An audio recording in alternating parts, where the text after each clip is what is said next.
ओम नमो भगवते वासुदेवाय। ओम नमो भगवते वासुदेवाय।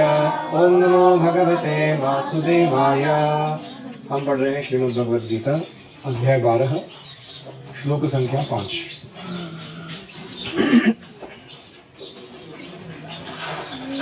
क्लेशो अधिकतरस्तेषाम् अव्यक्तासक्तचेतसाम् अव्यक्ता हि गतिर्दुःखम् देहवद्भिरवाप्यते। जिन लोगों के मन परमेश्वर के अव्यक्त निराकार स्वरूप के प्रति आसक्त हैं, उनके लिए प्रगति कर पाना अत्यंत कष्टप्रद है।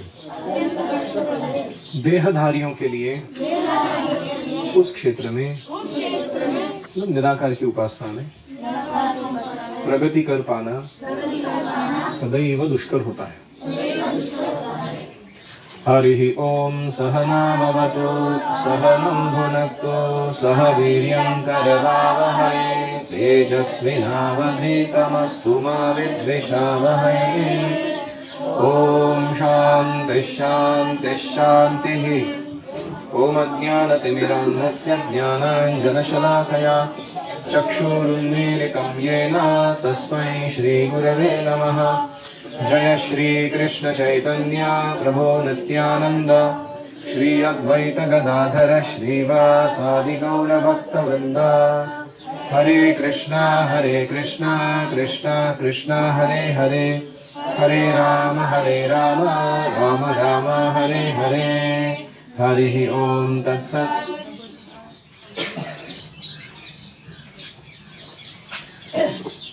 हरे कृष्णा। तो अभी हम कौन से सेक्शन में हैं? 12वें चैप्टर के बी, भक्ति एंड इम्पर्सनलिज्म।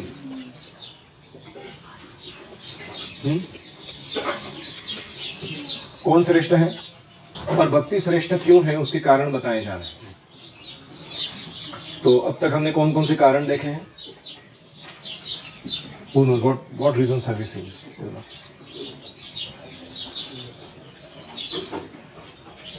पहला कारण क्या देखा था हमने? हाँ, जो चीज अचिंतनीय है उसके बारे में चिंतन करे कैसे, उसकी उपासना ध्यान करें कैसे, वो पहला समस्या। दूसरा समस्या क्या है?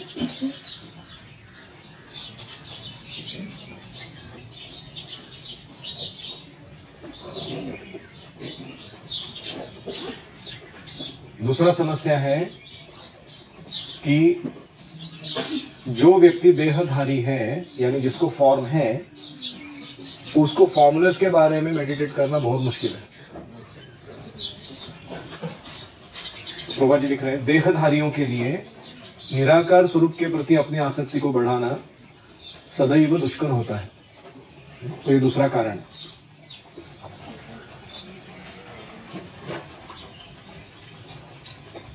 तो अभी हम प्रभुपाद जी का तात्पर्य देख रहे हैं। जो अध्यात्मवादी भगवान के अचिंत्य अव्यक्त निराकार स्वरूप के पथ का अनुसरण करते हैं उसे ज्ञान योगी कहते हैं। क्या कहते हैं? जो भगवान की व्यक्तिगत सेवा में रत रहते हैं उनको भक्ति योगी कहते हैं। पूर्ण कृष्ण भावनामृत में रहने वाले व्यक्तियों को भक्ति योगी कहते हैं। तो इस श्लोक में निश्चित रूप से ज्ञान योग और भक्ति योग का अंतर बताया गया है। ज्ञान योग का पथ कैसा है? क्लेशः ये शब्द, फिर उसके बाद दुखम यह शब्द, और इसके पहले आया था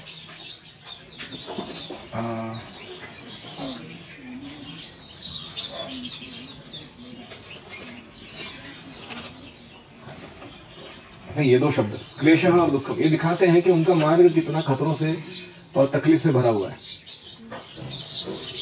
तो भक्ति योग प्रत्यक्ष सेवा है भगवान की, और वो सुगम है, आसान है, स्वाभाविक है, नेचुरल है और डायरेक्ट है। प्रत्यक्ष, तीन शब्द, प्रत्यक्ष, सुगम और स्वाभाविक।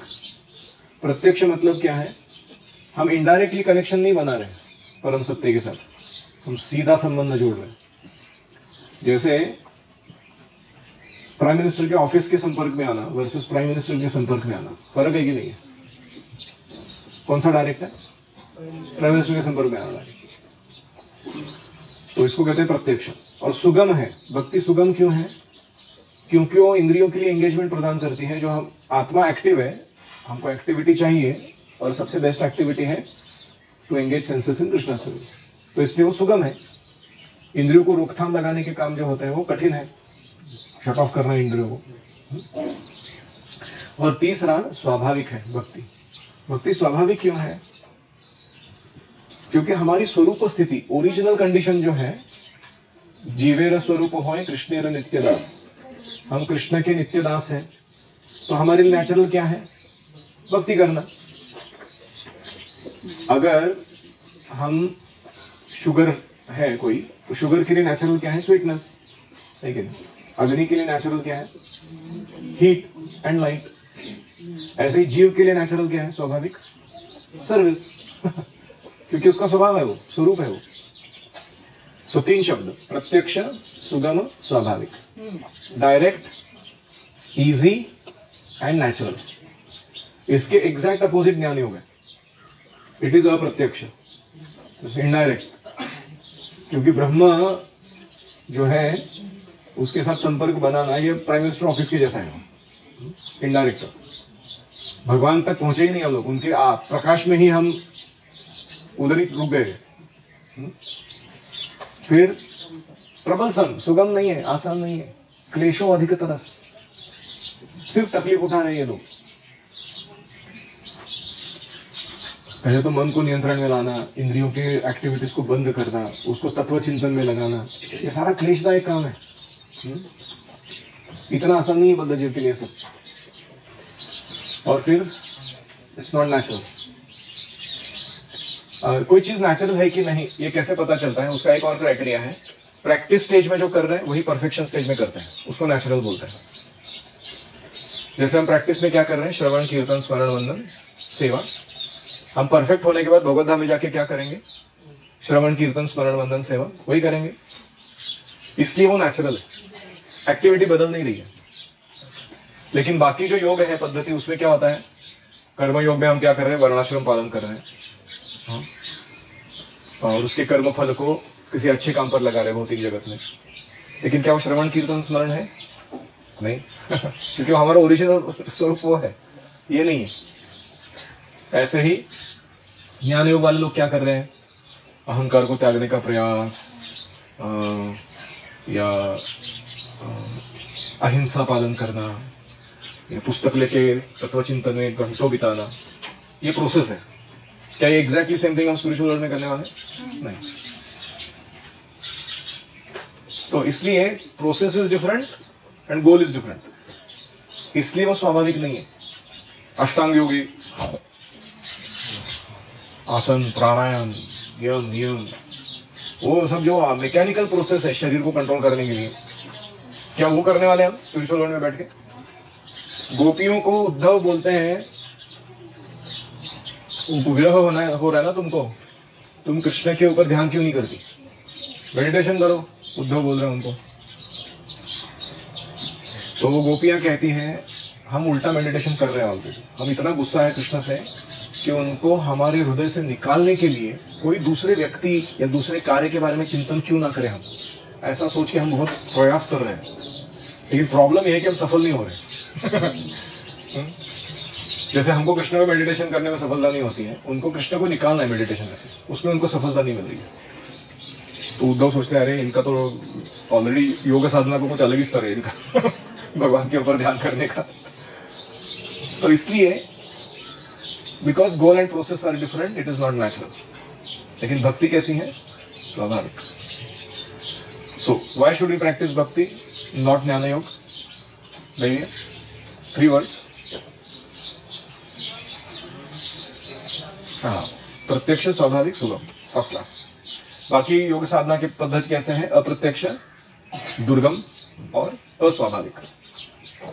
इसलिए ठीक है। अभी अगले इसमें प्रभुपाद जी लिखते हैं,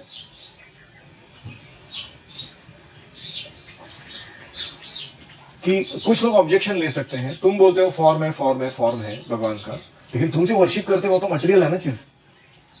तुम पेंटिंग्स या पिक्चर्स लगा रहे हो, या तुम कोई पत्थर से बना हुआ, ज्वेल से बना हुआ या लकड़ी से बना हुआ चीज को पूज रहे हो, तो ये कैसे परम सत्य हो गए? ये तो दूसरा एक्सट्रीम हो गया ना, ये मैटर को वर्शिप करना in the name of being spirit, extreme हो गया ना ये। ऐसा वो ऑब्जेक्शन ले सकता है कोई व्यक्ति। ऑब्जेक्शन समझ में आया कि नहीं आया? तुम जाना चाहते हो ट्रांसेंडेंस की ओर, दिव्यता की ओर, अध्यात्म की ओर, तुम वर्शिप किसको कर रहे हो? Things made up of matter. तो तुम कैसे जाओगे उधर? तो उसके लिए प्रभुपाद जी का एक उदाहरण देते हैं, एक मोटा उदाहरण दिया जा सकता है, मोटा मोटी उदाहरण। सड़कों के किनारे पत्र पेटिकाएं होती है, there are mail boxes authorised by government. अभी वो जमाना गया बच्चा, तुम्हारे समय की बात नहीं है ये, और हमारे समय का बात है कि there was to be red colour mail box. आप पत्र लिखो और उसमें जाके डालो, फिर mailman used to come and collect, वो पोस्ट ऑफिस में ले जाता था, फिर वहां से वो दूसरे शहर भेजा जाता था, फिर वहां का पोस्ट ऑफिस का मेलमैन उसको उस पते पे पहुंचा देता था, तो उसको कहते हैं पोस्ट ऑफिस।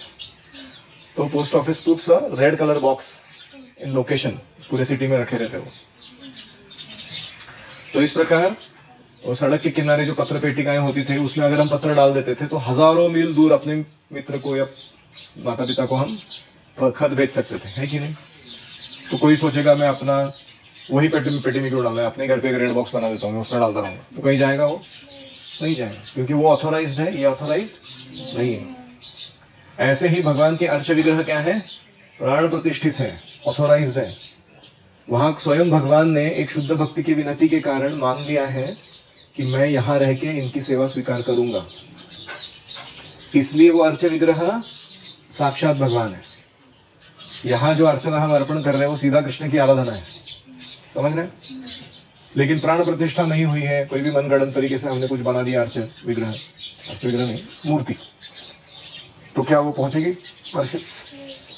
किधर भी पत्थर डालो, उस पर रेड ऑक्साइड डाल दो, सिंदूर, जागरूक देवता, ऐसा हो सकता है? नहीं हो सकता। तो इसलिए प्रभुपाद कह रहे हैं कि हम जो फॉर्म वर्शिप कर रहे हैं वो शास्त्रों के आधार पर है, कृष्ण ने दिया वो प्रोसीजर फॉलो करके है, आचार्यों ने उसमें हमारी सहायता की है कृष्ण को वहां इनवाइट करने में। प्रभुपाद जी बोलते थे ना, you sit here tight and accept service from these guys although they are very crude, please give them the intelligence by which they can worship you.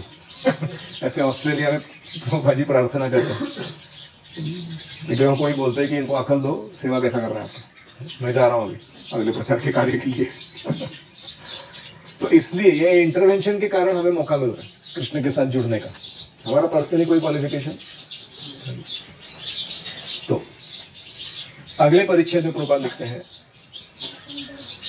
कि क्यों कठिन है ये निराकार वालों की विधि, उन्हें उपनिषदों जैसे वैदिक साहित्य को समझना होता है, उसके लिए भाषा सीखनी पड़ती है संस्कृत, इंद्रियातीत अनुभूतियों को समझना होता है और समस्त विधियों का ध्यान रखना होता है। एक सामान्य व्यक्ति के लिए यह सब सुगम नहीं है। आप में से कितने लोग उपनिषद पढ़ के समझ सकते हैं क्या चल रहा है? कुछ समझ नहीं आता। तदे चटी तद नहीं जती, वो चलता है वो नहीं चलता है, तद दूर है तदवंती की, वो बहुत दूर है लेकिन बहुत पास में है। तदंतरस्य सर्वस्य तदु सर्वस्य अस्य बाह्यता, वो सबके अंदर है लेकिन सबके बाहर है, किसी भी अंदर नहीं। अरे क्या डिस्क्रिप्शन है ये भाई? तो उपनिषदों का भाषा समझना सामान्य व्यक्ति के पास बस की बात नहीं है। तो इसलिए विज्ञानियों का पथ बहुत दुर्गम है।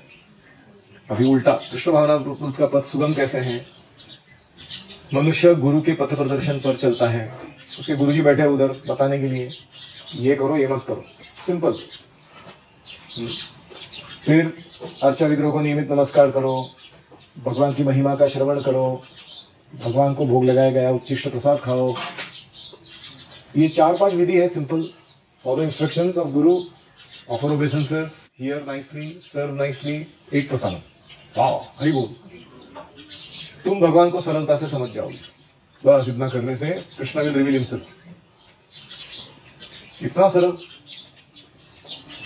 तो भक्ति योग सरल है और साथ में चौथा क्वालिटी है गारंटीड सक्सेस। बाकी पाथ का सक्सेस गारंटीड नहीं है। क्यों? क्योंकि उधर अपने बलबूते पे चला रहा है वो अपना स्पिरिचुअल लाइफ का गाड़ी। भक्ति योग में कृष्ण स्वयं सहायता कर रहे हैं उसकी भगवत धाम जाने के लिए, इसलिए वो गारंटीड है। तेषाम अहम समुद्धरता मृत्यु संसार सागरा भवामी न चिरात पार्थ मयि आवेशित चेतसा। मैं खुद आके मदद करूंगा, उसको उठा के ले जाऊंगा भगवत धाम। भगवान कह रहे अनन्या चिंतयन्तो माम ये जना पर्युपासते तेषाम नित्याभियुक्तानाम योगक्षेमम वहाम्यहम्। मैं खुद आके दूंगा जो नहीं है, मैं खुद रक्षा करूंगा जो ऑलरेडी है तुम्हारे पास। तो ये कौन सी योग में फैसिलिटी है? ये अष्टांग योग में, कर्म योग में, ज्ञान योग में नहीं है, भक्ति योग में। तो इसीलिए भक्ति योग श्रेष्ठ है। तो सगुणवादी बिना किसी संकट, कष्ट या कठिनाई के भगवान के पास पहुंच जाते हैं। आप बोलेंगे प्रभु ऐसे तो हमारे लाइफ में नहीं हो रहा है, क्योंकि हम निर्विशेषवादी हैं। हमारे अंदर इम्पर्सनलिज्म कूट कूट के भरा हुआ है। हम सामने भगवान का विग्रह रखने के बाद भी उसको अपने आराध्य देव नहीं मान सकते, इतने इम्पर्सनलिस्ट हैं लोग।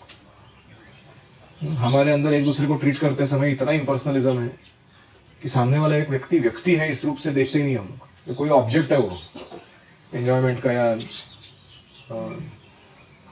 भोग का। तो क्योंकि हमारे अंदर मायावादी बैठा हुआ है इसलिए हमको ये सरल विधि जो है भक्ति का वो कठिन लगता है।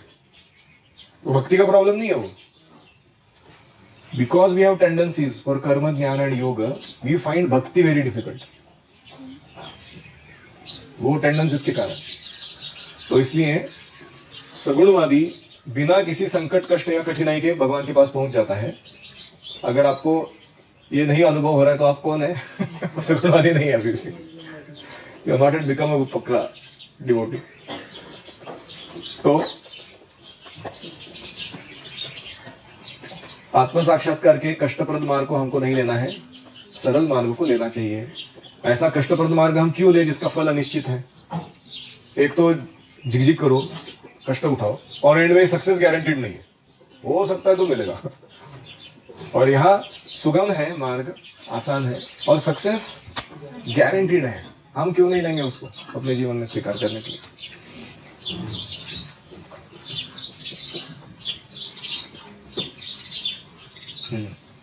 अभी प्रभुपाद जी एक और पॉइंट लिखते हैं। जिन्होंने निराकारवाद को पहले फॉलो किया है कभी कुछ समय के लिए, वो जब भक्ति में आता है उसको कठिनाई होती है।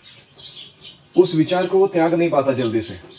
जो पहले वो निराकार वर्शिप करता था वो उसको तकलीफ खड़ा करता है अभी भक्ति करने में।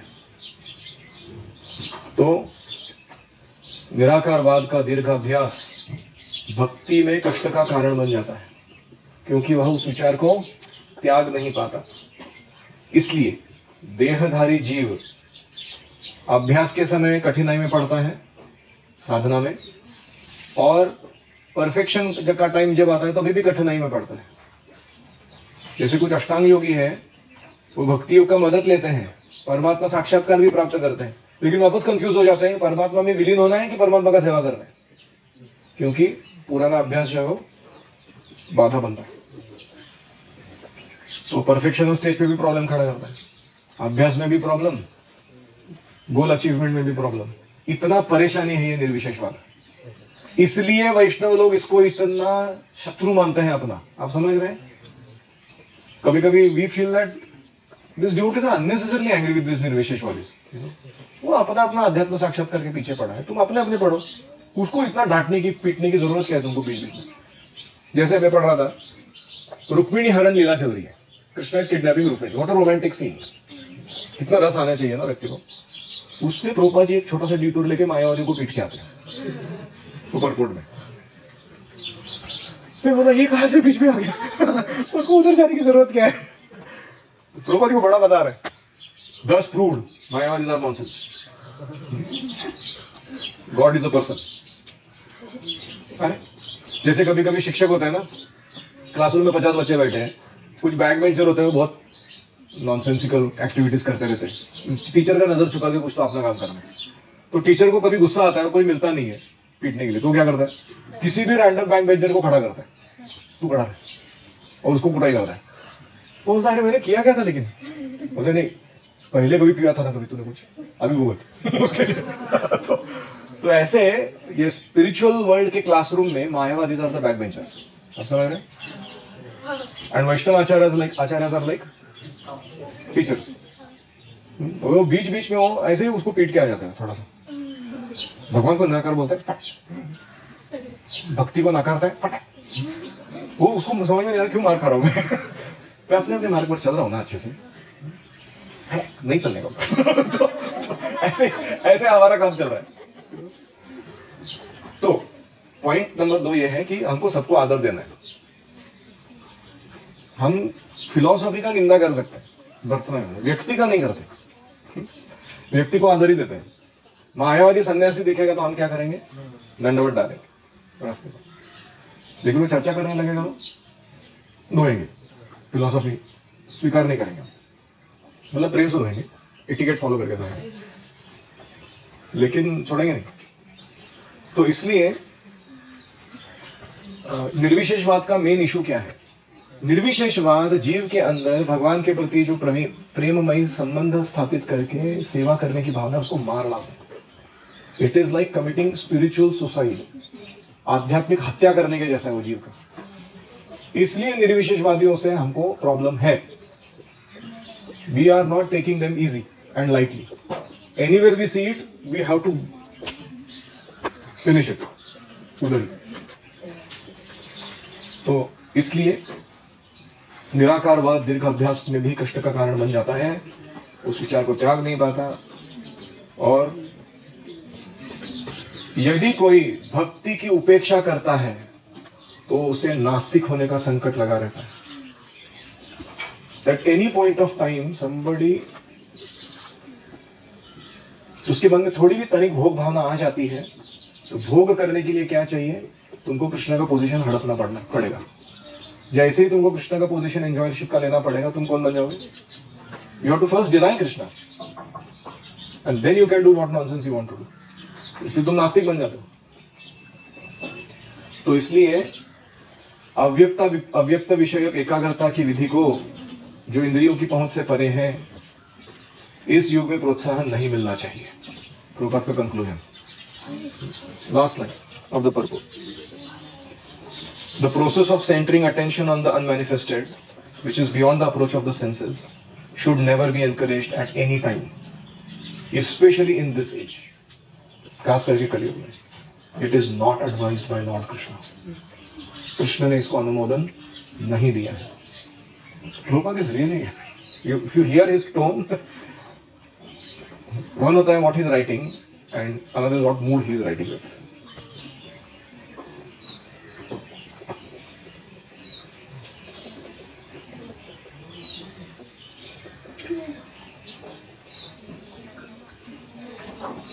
ओम हरे कृष्णा कृष्णा कृष्णा हरे हरे, हरे राम राम राम हरे हरे, हरि ओम तत्सत। श्रील प्रभुपाद की जय।